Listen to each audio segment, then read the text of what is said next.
비무장 흑인 청년을 총으로 쏘아 살해한 백인 3명의 재판이 18일 조지아주 글린 카운티 법원에서 시작됩니다.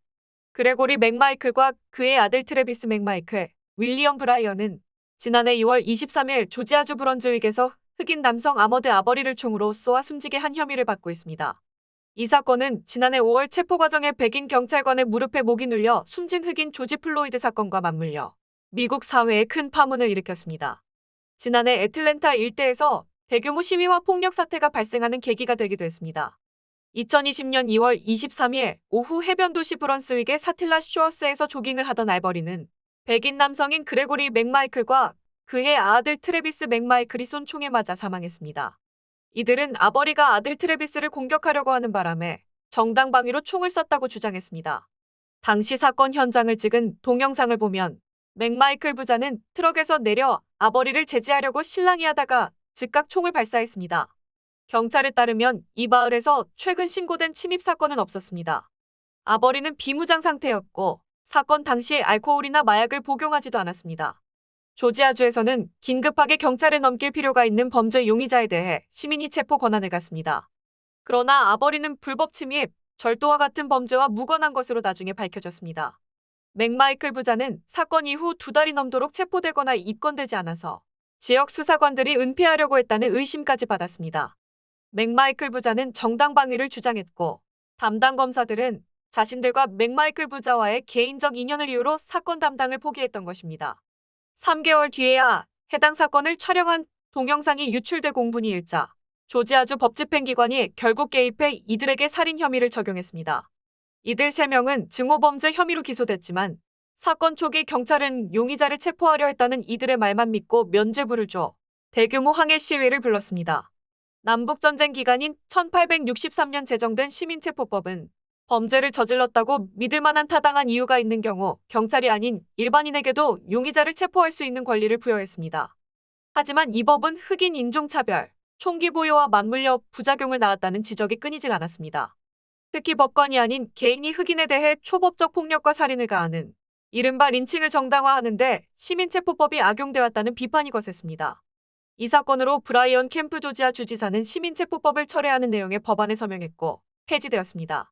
조지아주의 역사에 남을 이 재판은 1000명의 주민들에게 배심원 소환을 발송했고 약 600여 명의 주민들이 모일 예정이지만 실제로 얼마나 많은 사람들이 모일지 불분명합니다. 공무원들은 재판이 진행되는 동안 항의가 빗발칠 것을 예상하고 대비하고 있습니다. 7월 지방사법기관, 소방관, 그리고 다른 정부 관리들로 구성된 연합은 재판 중 발생할 수 있는 불안에 대비하기 위해 글린 통합사령부를 소집했습니다. 지난 16, 17일 양일간 법원 일대에는 백인 피고인들의 엄벌을 촉구하는 흑인 인권단체의 시위가 계속되었습니다. 제레미아 버키스트 그린 카운티 경찰서장은 평화적인 집회를 지원할 준비가 되어 있다며 만약에 사태에 대비하고 있다고 밝혔습니다. 미국에서 흑인 최초로 미 합참의장과 국무장관을 지낸 콜린 파월이 코로나19 감염 합병증으로 현지 시간 18일 84세의 나이로 별세했습니다.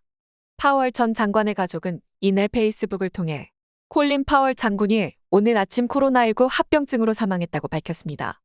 이어 우리는 훌륭하고 사랑스러운 남편, 아버지, 할아버지, 위대한 미국인을 잃었다고 전했습니다. CNN은 파월 전 장관의 별세 소식을 전하며 공화당 행정부에서 리더십을 발휘해 20세기 말과 21세기 초에 미 외교 정책 형성에 기여했다고 평했습니다. 전쟁을 한다면 압도적 군사력을 투입해 가장 빠른 시간 안에 승리한다. 이른바 파월 독트린으로 불리는 전쟁의 원칙을 수립한 강골무관이었습니다. 그러나 사담 후세인이 대량 살상무기를 숨겨놓고 있다고 주장하며 이라크 전쟁을 밀어붙였던 이력 때문에 적지 않은 비판을 받았습니다. 그를 포함한 공화당 네오콘들이 주장했던 대량 살상무기는 발견되지 않았기 때문입니다. 그는 이후 이라크전 정당화에 앞장섰던 자신의 활동들에 대해 경력의 5점이라고 평가했습니다. 1989년부터 1993년 합참의장을 지내며 이 같은 원칙 속에 91년 걸프전쟁을 승리로 이끌어 국민적 영웅이 되었으며 93년 퇴역한 뒤 2001년 조지 W. 부시 대통령의 초대 내각에서 국무장관에 발탁되었습니다. 당시 자신의 국무장관 지명에 대해 나는 이것이 이 나라에서 무엇이 가능한지 세계에 보여준다고 생각한다고 말했습니다. 내각 재임 당시 부시 대통령보다도 인기가 높았고 국제사회에서도 미국의 온건 보수파를 대표해 리더십을 발휘했습니다. 베트남전에 참전해 병사 2명을 구하는 공을 세우는 등 35년간의 군 복무를 마치고 공화당 행정부에서 등용되었으며 로널드 레이건, 아버지 부시인 H.W. 부시, 빌 클린턴, 아들 부시 등 대통령 4명을 보좌하는 기록을 세웠습니다. 2008년 대선에서 버락 오바마 전 대통령을 지지하는 등 당파를 초월하는 융통성을 보였습니다. 그는 한국과도 깊은 인연이 있습니다. 그는 1973년부터 1974년에 동두천의 주한 미군 부대에서 대대장으로 근무했습니다.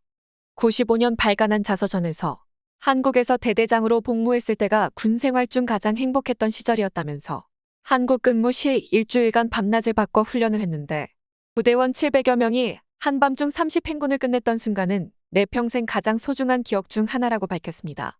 한국군은 지칠 줄 모르며 머리가 좋다.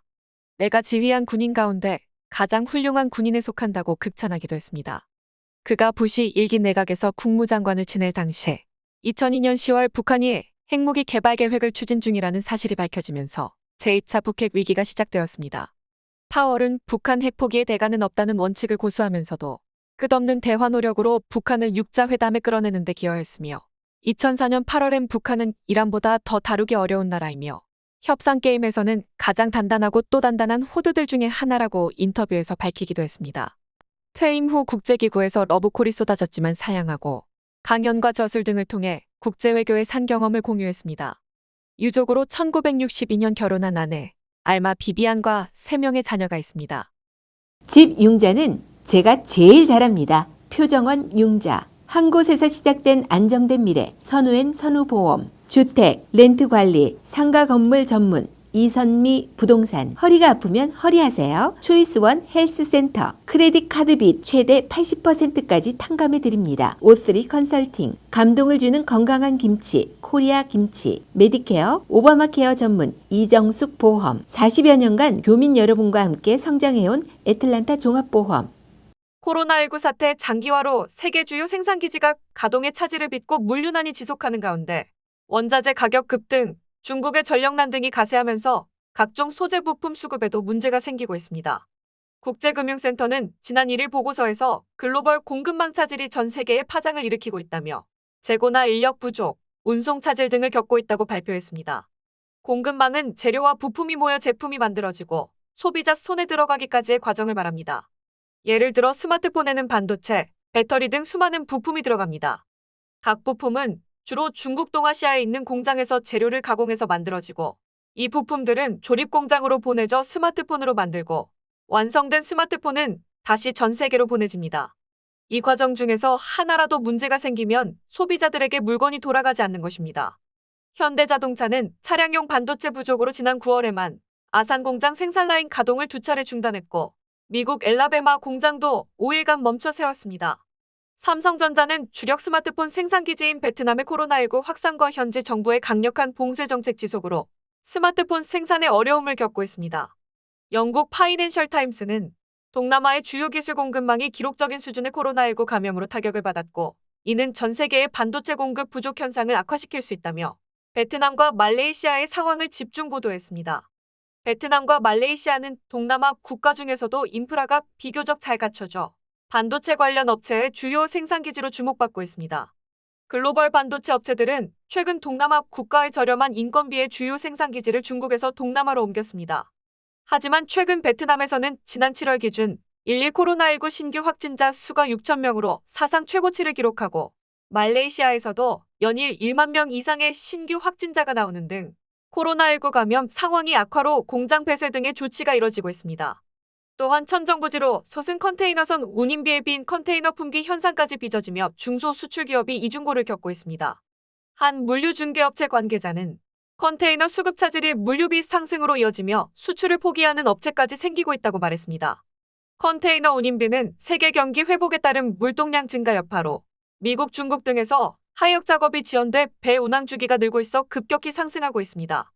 월스트리트 저널은 작년에 코로나19가 터지자 기업들은 물건 사는 사람이 줄어들 거라고 생각하고 생산을 줄인 것을 이유로 꼽았습니다. 일반적으로 경기가 침체되는 동안에 기업들은 부품과 자재를 더 많이 구입하는 대신 현금을 절약하기 위해 재고와 생산을 줄입니다. 하지만 사람들은 식당을 방문하거나 여행을 가는 대신에 온라인으로 홈트레이닝 기구나 재택근무에 필요한 가구, 자동차, 가전제품 등을 구입했습니다. 미국 연방정부의 자료에 따르면 소비자 지출은 작년에 6.4% 증가했지만 생산은 8.4% 감소해 부족과 가격 상승을 초래했습니다. 공급 쇼크의 원인은 코로나19 및 델타 변이 확산, 세계적 설비 부족으로 인한 수요와 공급의 불균형, 중국의 전력난, 미중 갈등 등 복합적인 문제를 안고 있습니다. 더 큰 문제는 글로벌 공급망 불안 사태가 언제 끝날지 불투명하고 새로운 위험 요인이 떠오르고 있다는 점입니다. 제롬 파월 연방준비제도 의장은 9월 29일 유럽중앙은행 행사에서 공급망 병목 현상이 내년까지 지속할 수 있다고 전망했습니다. 코로나19로 급속히 위축된 세계 경기가 백신 접종 확대와 수요, 회복으로 반전의 발판을 마련했다는 평가에도 공급망 차질이 장기화하면서 물가가 오르는 등 인플레이션 압력이 커질 수 있다는 우려가 나오고 있습니다. 9.11 사태 이후 20년간 지속된 테러와의 전쟁에 투입됐던 미군 참전자들이 심각한 후유증에 시달린다는 연구 결과가 나왔습니다. 17일 브라운 데와슨 연구소가 정부 자료 및 2차 문헌, 인터뷰 등을 토대로 분석한 보고서에 따르면 9.11 이후 아프간전 및 이라크전에 참전했던 미군 가운데 3177명이 자살을 택한 것으로 집계됐습니다. 이는 같은 기간의 전사자 7057명의 4배가 넘는 수치입니다. 보고서는 참전자들의 자살률이 민간인을 앞질렀다는 점을 지적하며 통상 군인들의 자살률은 전체 자살률을 밑돌았다는 점에서 후유증이 심각한 수준이라고 분석했습니다. 보고서는 이 같은 자살의 요인은 복합적이라면서 트라우마와 스트레스, 군대 특유의 문화와 훈련, 지속적인 총기 사용, 복귀 후 일상생활 적응의 어려움 등을 원인으로 꼽았습니다. 특히 아프간과 이라크 전쟁에서 적대 세력의 급조 폭발물 사용 증가로 외상성 뇌손상 발생이 늘어났고 의학기술의 발달로 부상자들이 후송되는 대신 치료 후 전선에 복귀할 가능성이 커지면서 복합적인 트라우마 발생 상황에 노출됐다고 보고서는 덧붙였습니다. 게다가 전쟁이 장기화되며 일반인들의 무관심을 부채질했고 이는 참전자들의 사회 복귀에 또 다른 어려움으로 작용한 것으로 지적되었습니다.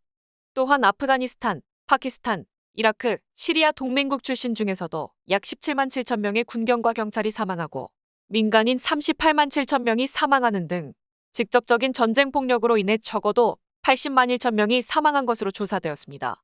왓슨 연구소의 전쟁 비용 프로젝트는 10명이 넘는 학자, 법률 전문가, 인권 전문가, 의사들로 구성된 팀으로 2010년에 시작되었습니다. 연구소는 미국이 9.11 테러의 군사력으로 대응하기로 한 결정에는 숨겨져 있거나 인정되지 않은 많은 비용이 있다며 우리는 이러한 전쟁의 인적, 경제적, 정치적 비용에 대한 가능한 한 최대한의 설명을 제공함으로써 이러한 전쟁에 대한 민주적 논의를 촉진하고 더 나은 정보에 입각한 공공정책을 육성하는 것을 목표로 한다고 프로젝트의 취지를 밝히고 있습니다. 러빙엔즈 방문간호에서 간병 전문의를 모집합니다. 주 업무는 고객분들의 일상생활 보조입니다. 합법적으로 근무가 가능한 조지아 거주자분들은 모두 지원 가능합니다. 애틀란타 직업전문학교에서 2021년도 신입 학생을 모집합니다. 메디컬 어시스턴트 학과, 미디어 영상학과가 개설된 본교 입학 문의는 전화로 상담 가능합니다. 애틀란타 TV는 러빙엔즈 시니어 센터, 수지 홈케어가 함께합니다.